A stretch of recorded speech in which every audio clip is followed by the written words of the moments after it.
धागा बुनता रहता है और स्वयं ही उसमें फंस के प्राण दे देता है।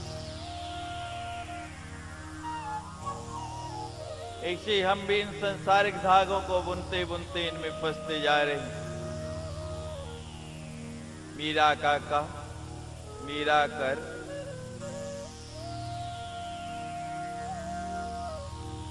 यहां कोई किसी का नहीं है।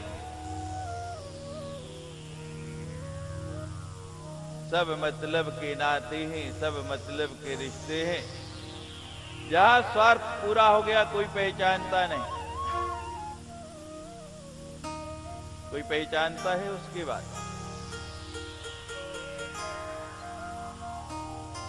जब तक सांस है तब तक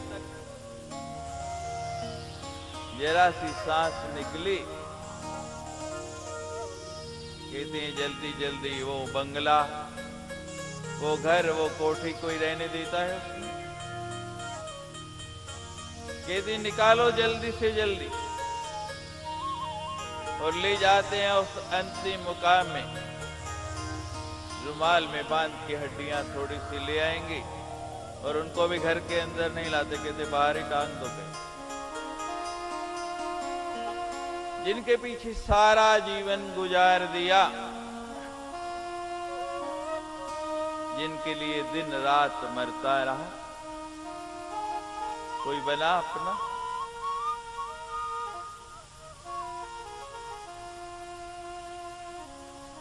हरि बिन तेरो कौन सहाय, हरि बिन तेरो कौन सहाय। गुरु नानक जी ने लिखा है, हरि बिन तेरो कौन सहाय, काको मात पिता सुत बनिका, को काहे को भाई, हरि बिन तेरो। कहते हरि बिना कोई सहाय नहीं, कोई किसी की मां नहीं, कोई किसी का पिता नहीं। कितने जन्म में बदलते रहे,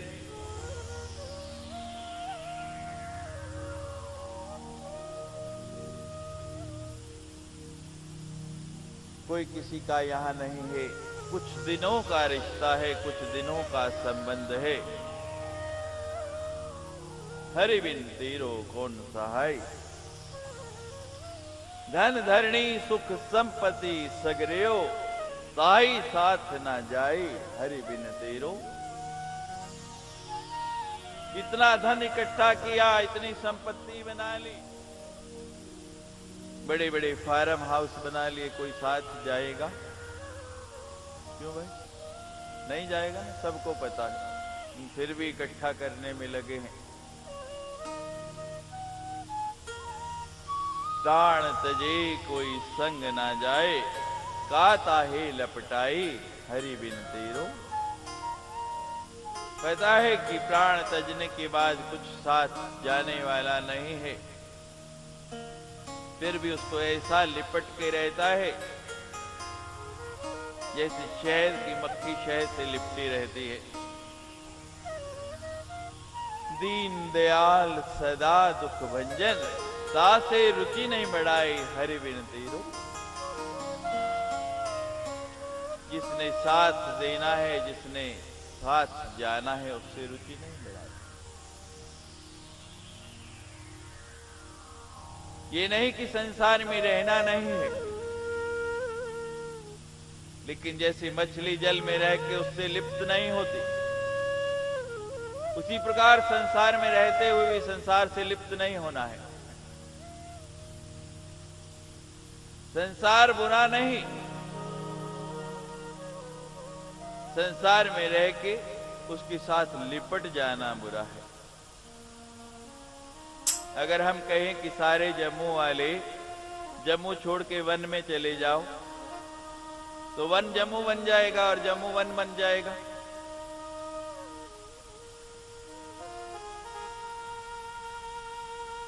रहना वही है, उस संसार में है ही रहना है। रहते हुए हथ कारवल ते दिल यारवल। संसारिक काम करते हुए भी मन को वहां लगाना है। आप कहते हैं दो काम नहीं हो सकते, क्यों नहीं हो सकते भाई? नया नया व्यक्ति गाड़ी चलाना सीखता है, गियर बदलने लगे तो ध्यान जाता है गियर कहाँ है, नीचे देखता है? क्लच दबाने लगे तब ध्यान नीचे जाता है।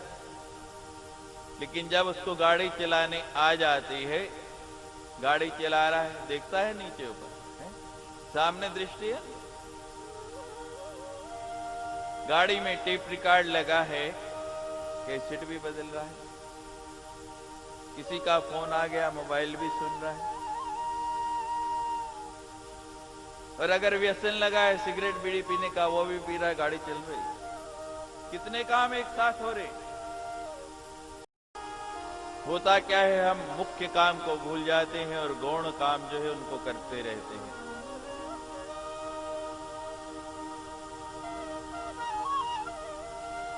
पांडवों का अंतिम समय आ गया। धृतराष्ट्र चले जा रहे हैं,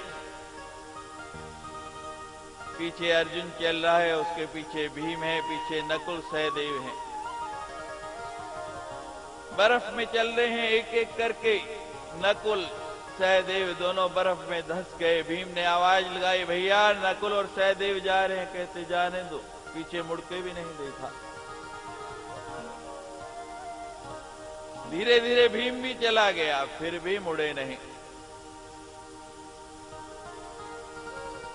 सबसे प्यारा भाई अर्जुन भी बर्फ में गलने लगा, फिर भी मुड़ के देखा नहीं। स्कूटर चलाने वाला, गाड़ी चलाने वाला अगर पीछे मुड़ के देखे तो परिणाम क्या होगा? क्यों भाई, एक्सीडेंट होगा या नहीं?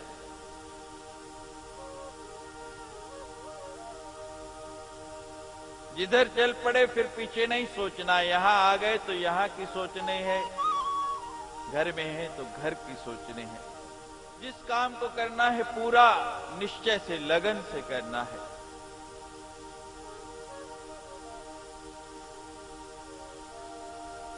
युधिष्ठिर चले जा रहे हैं, ऐसी विपदा ऐसे संकट आए, कभी धर्म का दामन नहीं छोड़ा। क्या देखते हैं कि उस बर्फ में एक कुत्ता चला जा रहा है, श्वान, जख्म हो रहा है शरीर पे, कीड़े पड़े हैं, बिलबिला रहा है, बड़ी पीड़ा हो रही। जो व्यक्ति भाइयों के लिए नहीं रुका,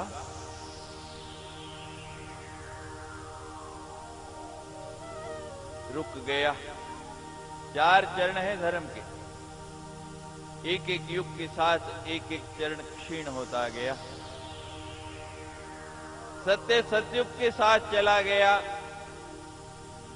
तप त्रेता के साथ चला गया। द्वापर में दया अभी बाकी है, और द्वापर के साथ ही दया भी चली गई। कलयुग में चौथा चरण, एक ही चरण बचा है धर्म।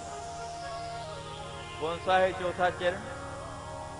जानते हैं?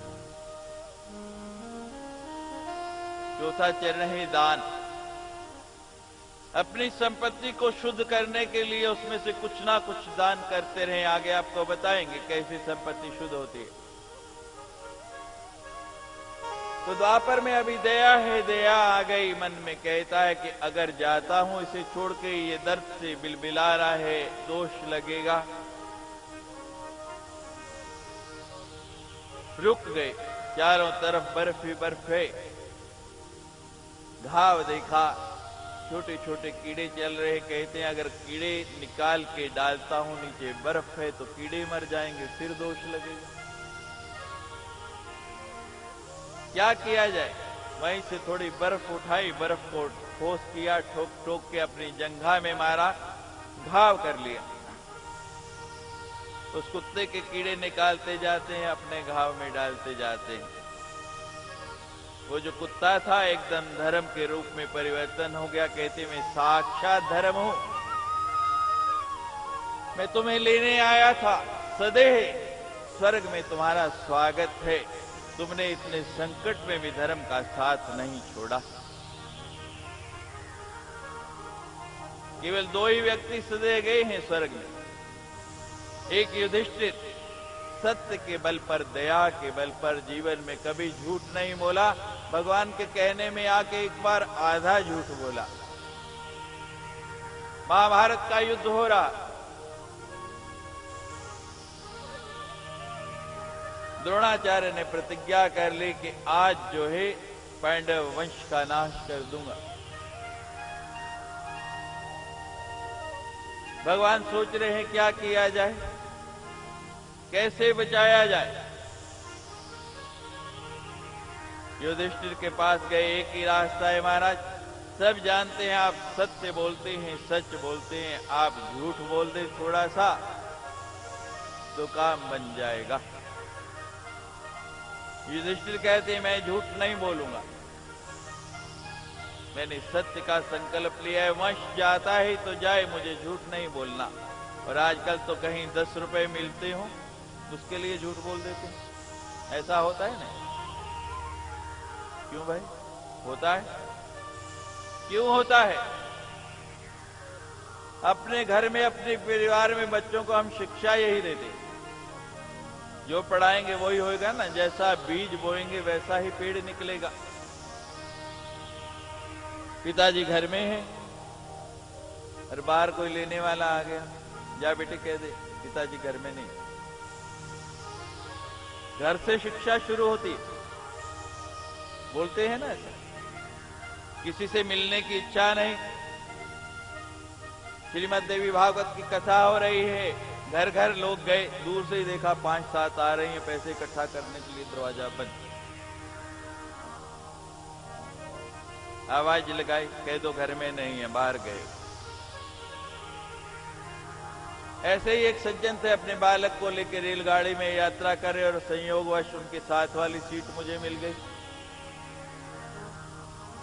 अब गाड़ी चल पड़ी, एक स्टेशन आया।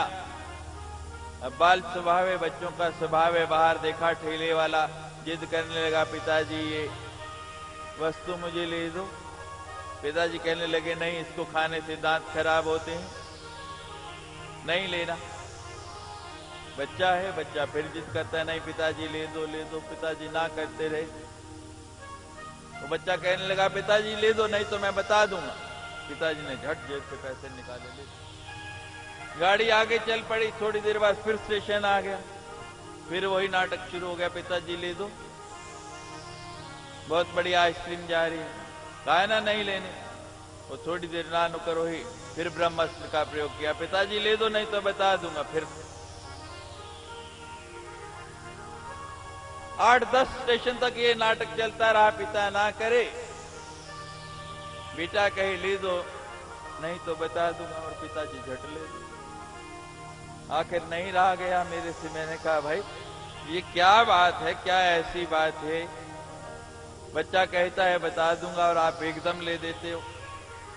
कहते स्वामी जी आपसे झूठ नहीं बोलूंगा। मैं कहा बड़ी कृपा है आपकी, नहीं लोग यहां भी नहीं मानते, आप एक तो सज्जन मिले जो कहते कि यहां नहीं बोलूंगा।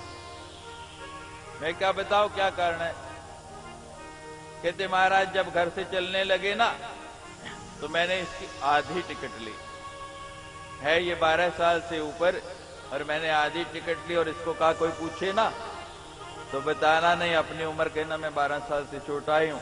और अब ये कहता है जब भी स्टेशन आता है कि ले दो नहीं तो मैं बता दूंगा कि मैं 12 साल से ऊपर का हूं। मैंने कहा वाह मेरे भाई कितने पैसे बचाए? कहते स्वामी जी पूरे 50 रुपए बेच, पूरे 50 रुपए बच गए। मैंने कहा जरा हिसाब लगाओ इन 10 स्टेशनों में कितने का खिलाया, हिसाब लगा। कहते तो 60 रुपए का हो गया। मैंने कहा बचा के नुकसान हो गया, और ऊपर से कुछ संस्कार डाल दिया, उसको झूठ बोलना सिखा दिया। हम स्वयं बच्चों में संस्कार डालते हैं और फिर दोष देते हैं जब बड़े होकर हमारे से झूठ बोलते हैं। कहाँ गया था कॉलेज?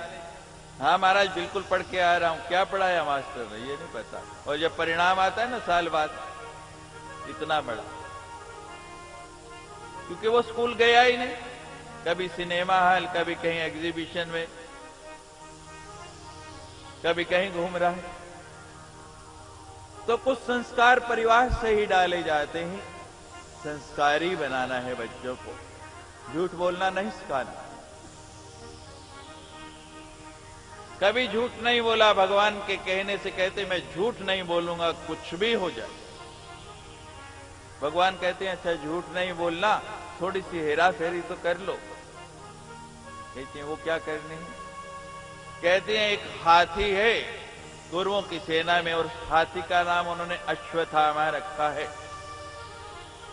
हम उस हाथी को मार डालेंगे और जब आपसे पूछें तो आप कह देना अश्वत्थामा हतो, अश्वत्थामा मारा गया। नरो वा कुंजरो, मनुष्य है या हाथी है ये मुझे नहीं पता। कहते हाँ ठीक है, इसमें तो झूठ नहीं, मैं बोल दूं। अरे भगवान तो कृष्णावतार में बड़े चतुर हैं। महाराज वही हुआ, हाथी मार डाला, कौरवों की सेना में शोर मचा दिया।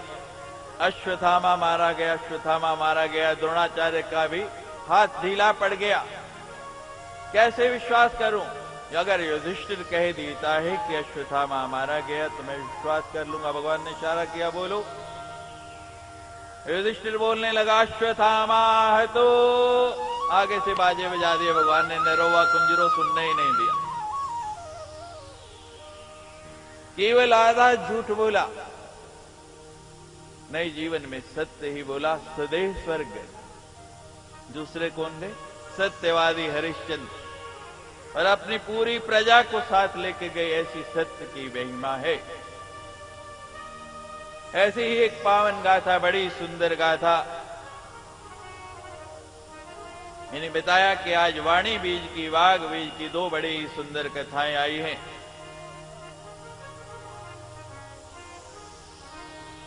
पहली आपने कालिदास की सुनी, दूसरी उतथ्य नाम के एक ब्राह्मण है, उनकी बड़ी सुंदर दिव्य गाथा है।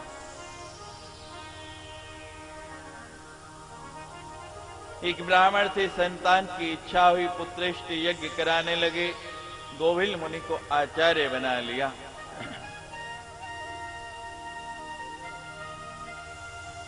गोविल को आचार्य बना के यज्ञ प्रारंभ कर दिया। बड़ा सुंदर यज्ञ चला। अब 9 दिन हो गए, बोलते बोलते गला रुंध गया, थक गया।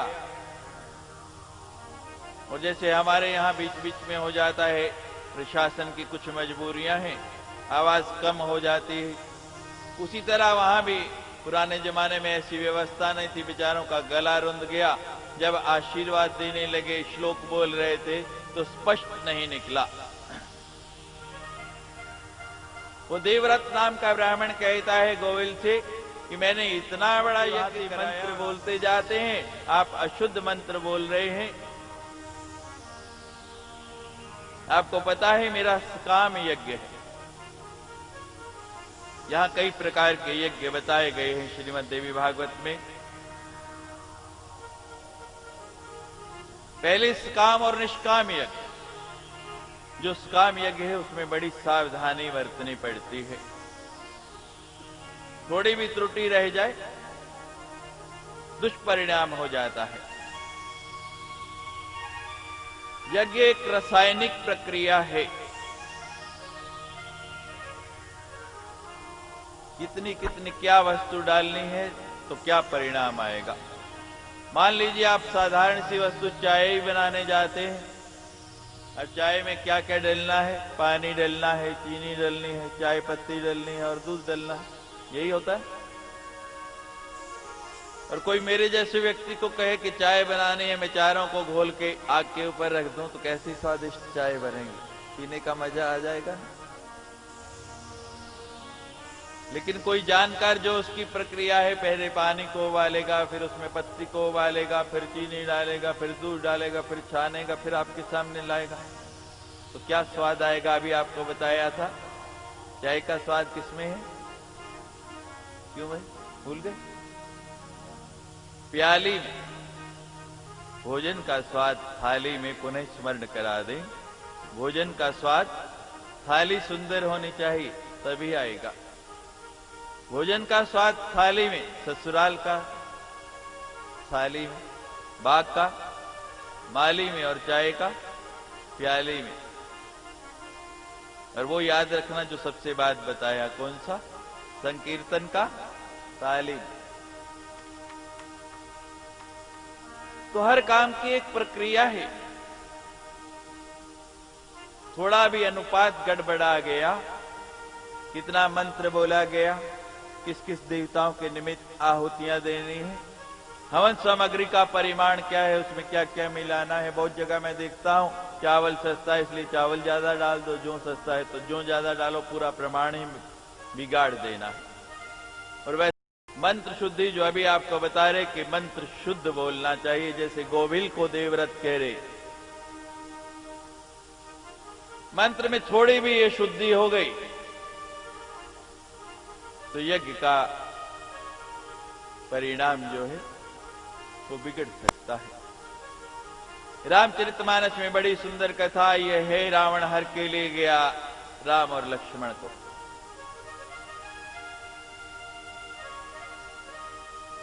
विभीषण का वेश बना के आया, सब सुरक्षा कर्मियों को धोखा दे के ले गया।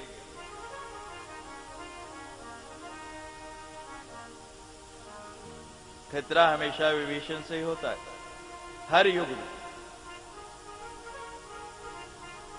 आज भी हमें हमारे देश में बाहर वालों से इतना खतरा नहीं जितना भीतर वालों से। विभीषण का वेश केवल है रावण बना सकता था, ऐसे ही हमारे बीच में से कई लोग ऐसा वेश बना के आ जाते हैं और सुरक्षा वालों को धोखा देके अपना काम कर जाते हैं।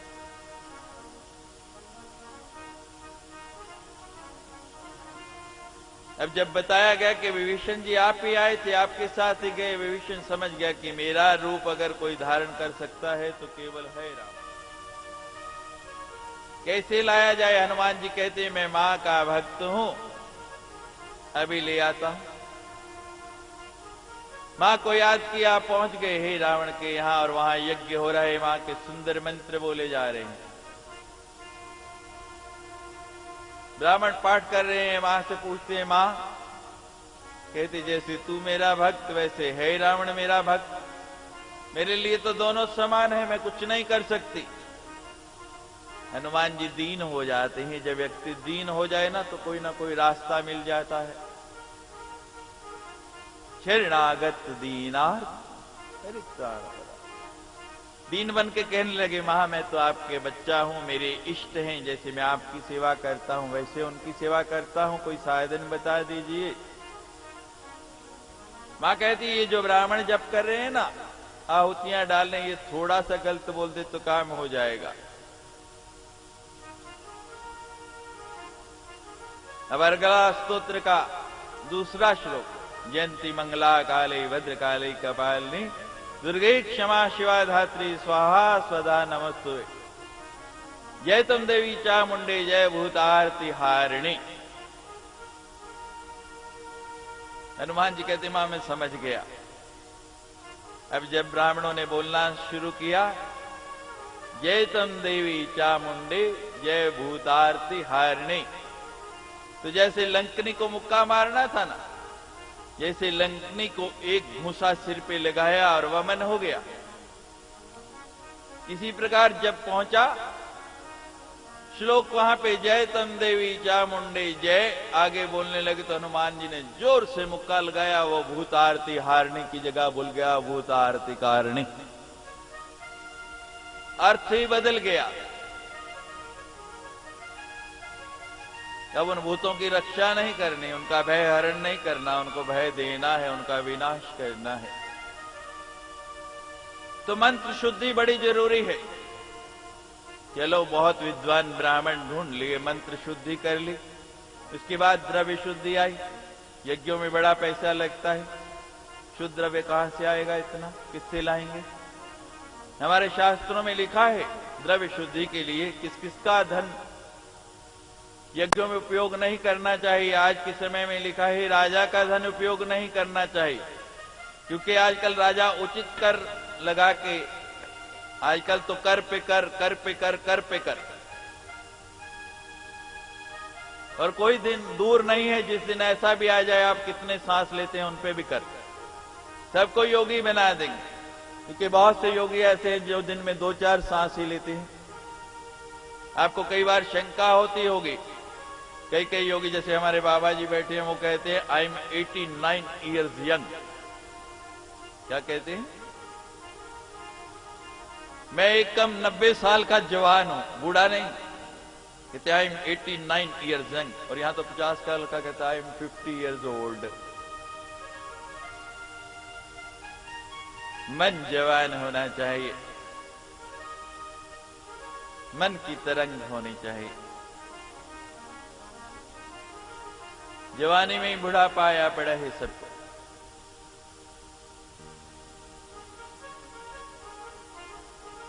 तो कोई दिन दूर नहीं, योगियों की आयु कैसे बढ़ती है? प्राणायाम करते हैं। बाबा रामदेव जी ने घर घर में प्राणायाम का प्रचार कर दिया। थोड़ी देर के लिए सभी करते हैं सवेरे। अच्छा है, धीरे धीरे आदत पड़ जाए, इससे पहले कि गवर्नमेंट टैक्स लगाए आप सचेत हो जाए। एक योगी रहते थे हिमालय की गंदराओं में। उनके पास एक सज्जन आए विदेश से, पता लगा उनकी आयु 700 साल है। हैरान हो गए। आपने पुराणों में पढ़ा होगा 10-10 हजार साल तप किया है, रोज आपको कथा सुना रहे। आप कहेंगे 100 साल की आयु होती है, 10,000 साल तप कैसे हो गया? जब हमने जन्म लिया उसी दिन हमारे श्वास और ग्रास निश्चित हो गए। आपका राशन कितना है, वहां से परमिट कट के आता है, उतना ही मिलता है। आपने कितनी सांस लेनी है ये निश्चित है। प्राणायाम का यही अर्थ है, जितने सांस 21,600 श्वास दिन में लेना है, उनमें से जितनों का आप संचय कर लेंगे उतनी आयु बढ़ती चली जाएगी। लंबी आयु जीना चाहते हैं ना, मैं साधन बता रहा हूं। उनसे पूछा कि कितनी आयु है? कहने लगे 700 साल। कैसे कंफर्म हो? पास में शिष्य बैठा था, उसको जाके पूछने लगे, भाई कहते हैं इनकी आयु 700 साल है, क्या ये सच? कहते मुझे नहीं पता सच है या झूठ, मैं तो केवल 300 साल से इनकी सेवा कर रहा हूं। कहते हैं जब चेला 300 साल का है तो गुरु तो 700 साल का मानना ही पड़ेगा। आपको शंका तो नहीं हो रही भाई? एक कम 90 साल के जवान है, कोई शंका तो नहीं? प्रमाण पत्र है उनके पास जन्म का। जिसको शंका हो आ जाना, शाम को आश्रम में हम दिखा देंगे। तो राजा का धन, वेश्या का धन,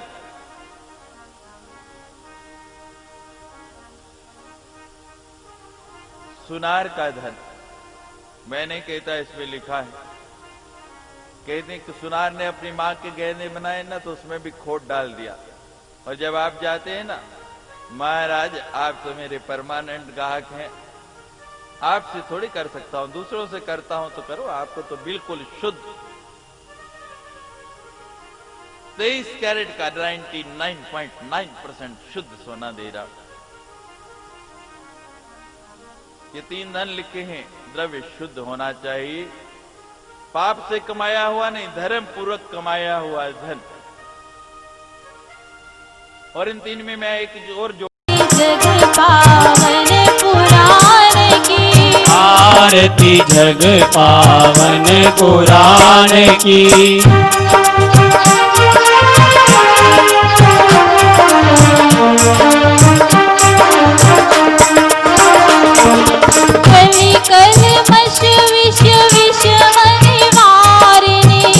पत भोग संजोग प्रसारिणी, परमानंद सुधा विस्तारिणी, सुमोषण अज्ञान हान की।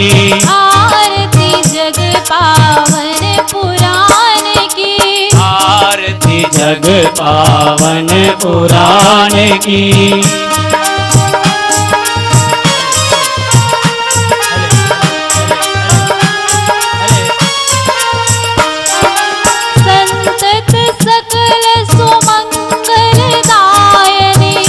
मति सतगति मुक्ति प्रदायिनी, नूतन नित्य विभूति विदायिनी, परम प्रभा पर तत्व ज्ञान की। आरती जग पावन पुराण की, आरती जग पावन पुराण की।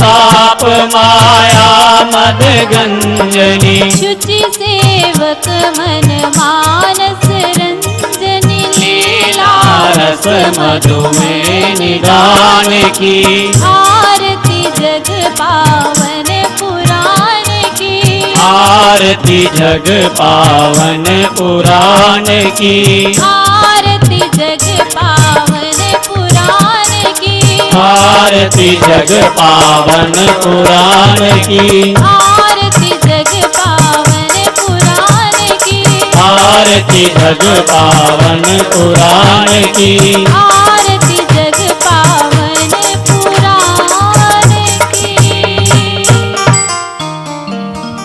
जय जय श्री राम जय जय श्री राम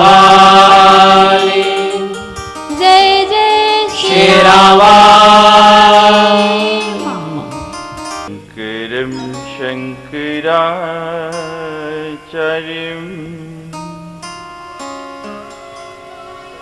केशवं मानरायणं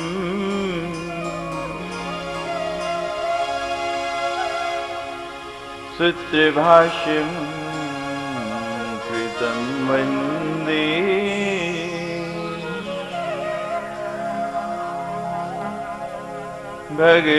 भगवन्ति पुनः पुनः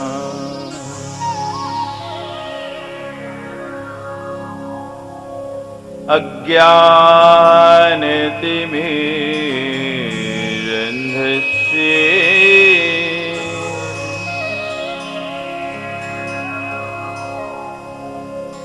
ज्ञानञ्जन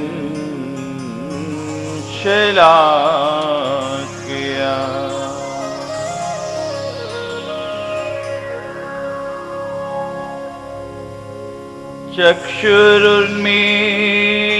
चक्षुरुन्मीलितं येन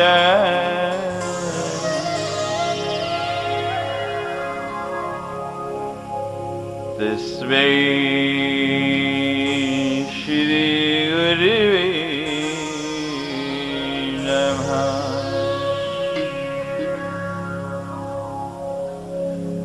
नारायण नमस्कृत्यं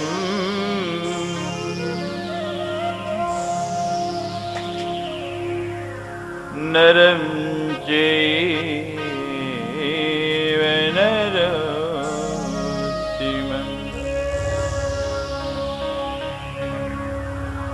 देवी सरस्वती व्यासं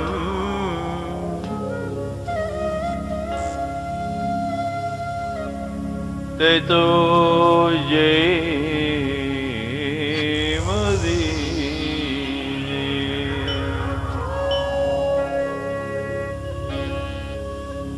सर्वमङ्गल मङ्गले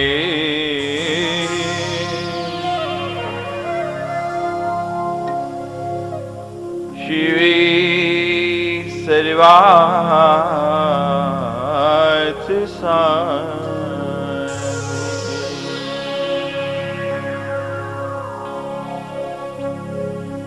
शिरे त्र्यम्बके गौरी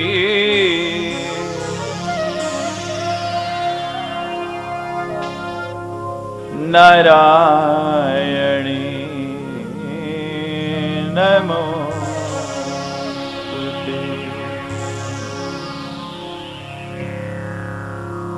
सृष्टि स्थिति विनाशना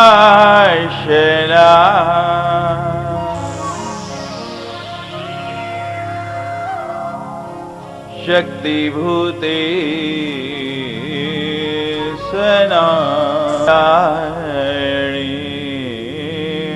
नमोस्तुते।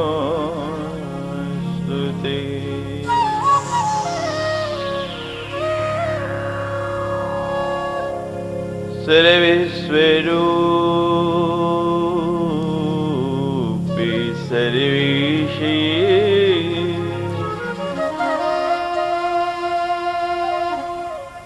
सर्वशक्ति समन्विते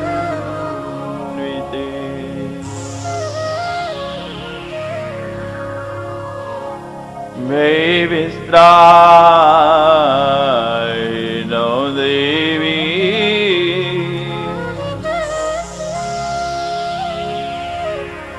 दुर्गे देवी नमोस्तुते। बोलो सच्ची दरबार की जय।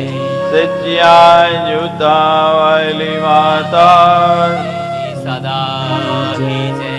जयकारा वीर बजरंगी हरे हर महादेव। नमः पार्वती पति हरे हर महादेव।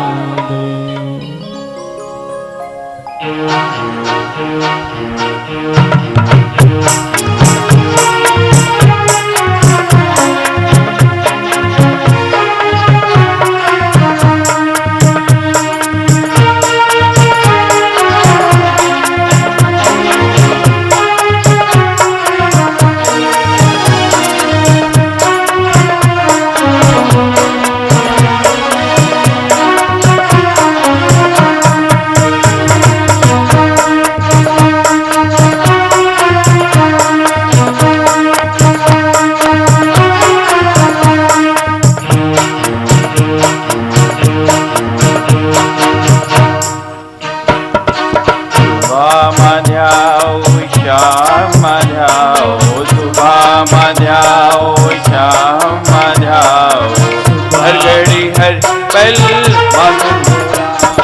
सुबह मध्याओ शाम मध्याओ। सुबह मध्याओ शाम मध्याओ। हर घड़ी हर पल गुनगुनाओ। सुबह मध्याओ शाम मध्याओ। सुबह मध्याओ शाम मध्याओ। हर घड़ी हर पल गुनगुनाओ।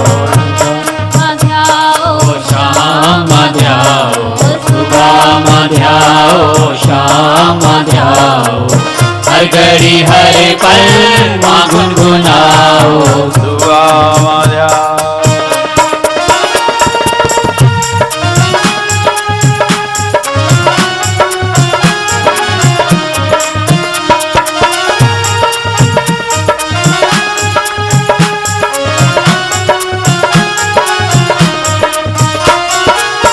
माँ मेरी सांसें माँ मेरी धड़कन रोम रोम करे माँ का ही वंदन। माँ मेरी सांसें माँ मेरी धड़कन रोम रोम करे माँ का ही वंदन। माँ मेरी सांसें माँ मेरी धड़कन रोम रोम करे माँ का ही वंदन। हृदय से व्याकुल होकर बुलाओ। हृदय से व्याकुल होकर बुलाओ। हर घड़ी हर पल माँ गुनगुनाओ। सुबह मध्याओ शाम मध्याओ। सुबह मध्याओ शाम मध्याओ। हर घड़ी हर पल माँ गुनगुनाओ। सुबह मध्याओ।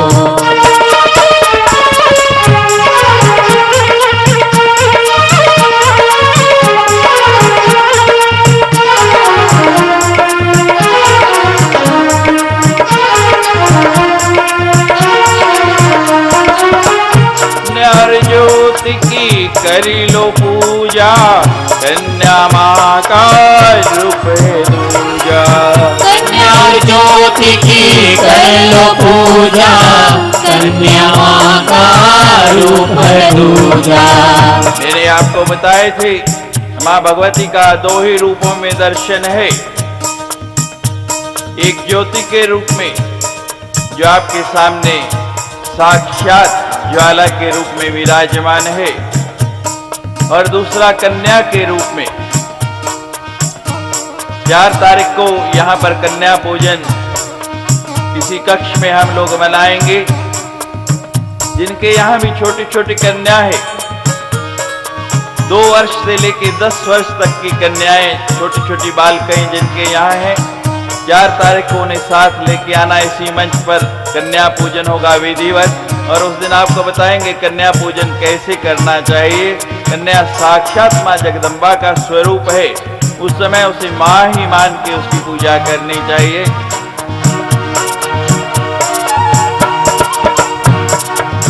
कन्या और ज्योति की कर लो पूजा, कन्या माता रूप दूजा। कन्या और ज्योति की कर लो पूजा, कन्या माँ का रूप है दूजा। कन्या और ज्योति की कर लो पूजा, कन्या माँ का रूप है दूजा। घर घर माँ की ज्योति जलाओ, घर घर माँ की ज्योति जलाओ, घर घर माँ की ज्योति जलाओ। हर घड़ी हर पल माँ गुनगुनाओ। सुबह मध्याओ शाम मध्याओ, सुबह मध्याओ शाम मध्याओ। हर घड़ी हर पल माँ गुनगुनाओ, सुबह मध्याओ।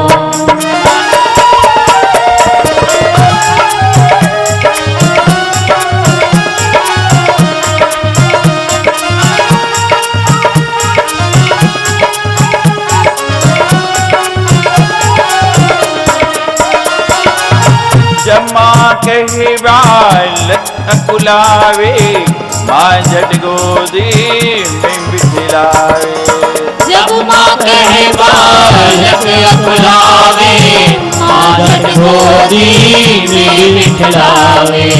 जब माँ कहे बालक अकुलावे, माँ झट गोदी में बिठलावे। दर्शन का अमृत रस छलकाओ, दर्शन का अमृत रस छलकाओ, दर्शन का अमृत रस छलकाओ। हर घड़ी हर पल माँ